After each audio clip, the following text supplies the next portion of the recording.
Les évêques du Québec sont inquiets. En assemblée à Trois-Rivières, ils demandent à la ministre de l'Éducation des correctifs majeurs au programme d'éthique et de culture religieuse. On en parle avec Maude Montembeault. Bonjour Maude. Alors les évêques vont même jusqu'à prédire l'échec complet du nouveau programme. L'échec complet, Mélanie, si 3 critères spécifiques ne sont pas respectés. En fait, ce sont des critères que l'Assemblée des évêques a établis selon des mécanismes de vigilance.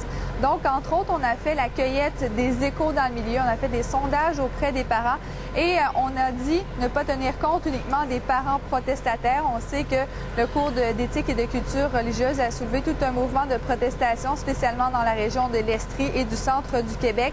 On s'est également basé, Mélanie, sur l'analyse de groupes d'experts.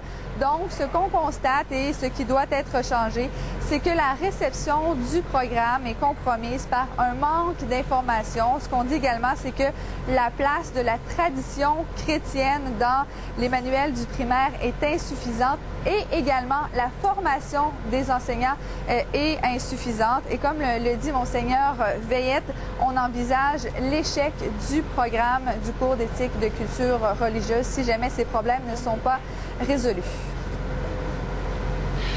Bien, éventuellement, si les conditions pour qu'un cours réussisse, comme que ça marche, ne se réalisent pas, on ne sera pas étonné qu'on arrive à un échec. C'est pas ce qui est souhaité, c'est pas ça qui est recherché non plus. Hein? Mais pour qu'on n'arrive pas à l'échec, il y a des conditions à réaliser.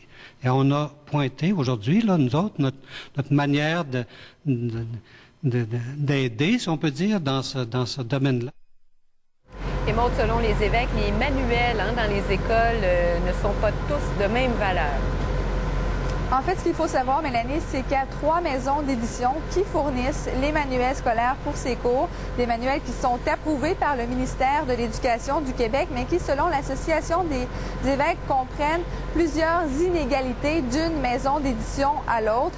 Et en plus, ce qu'on dit concernant cette fois les cahiers d'exercice qui, eux, ne sont pas approuvés par le ministère. Dans ces cahiers, il y aurait du dérapage. Et là, je cite les propos des évêques. Donc, visiblement, les évêques, dont Monseigneur Saint-Gelais, ne sont pas satisfaits des ouvrages utilisés. On peut écouter Monseigneur Saint-Gelais. On ne répond pas vraiment à ce qui avait été déclaré par le ministre lui-même, d'ailleurs, en Chambre, laissant voir qu'en raison de l'enracinement du christianisme dans notre culture et notre identité québécoise, on devait donner une certaine priorité. Donc, l'Assemblée des évêques qui a fait parvenir ses conclusions à la ministre de l'Éducation, Michèle Courchaine, qui, elle, n'a pas encore réagi publiquement. Décidément, c'est un programme très controversé. Merci beaucoup, Maude. Oui, je vous en prie, Mélanie. Au revoir.